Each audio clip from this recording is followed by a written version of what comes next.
ఇప్పుడు ధనుస్సు రాశి వారి గురించి మనం కొన్ని విషయాలు తెలుసుకుందాం. వీరికి అర్ధాష్టమ శని అన్నది కూడా స్టార్ట్ అయిందండి. అంటే మార్చి 30 నుండి అర్ధాష్టమ శని స్టార్ట్ కాబోతుంది. మరి దాని కొన్ని వివరాలు మనం తెలుసుకునే ప్రయత్నం చేద్దాం. ఈ ధనుసు రాశి పితృగురు స్థానం అంటారు. ఇక నుండి 4వ స్థానంలో మార్చి 30వ తారీఖున ఈ కుంభరాశిలో ఉన్నటువంటి శని మనకు మీనరాశిలోకి వెళ్ళిపోతున్నాడు.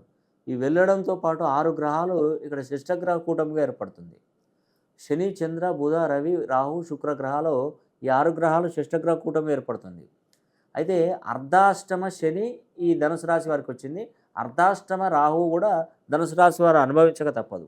దీనివల్ల ఆస్తి నష్టం, ప్రాణ నష్టం అంటే ప్రాణ నష్టం అని నేను చెప్పను. కాకపోతే అంటే అనారోగ్య సమస్యలు ఏదో ఒక రూపంలో ఇబ్బంది పెడుతున్నాయనే చెప్పొచ్చు. ఎందుకంటే ఒకరిని ఇబ్బంది పెట్టి చేసేదేం లేదండి.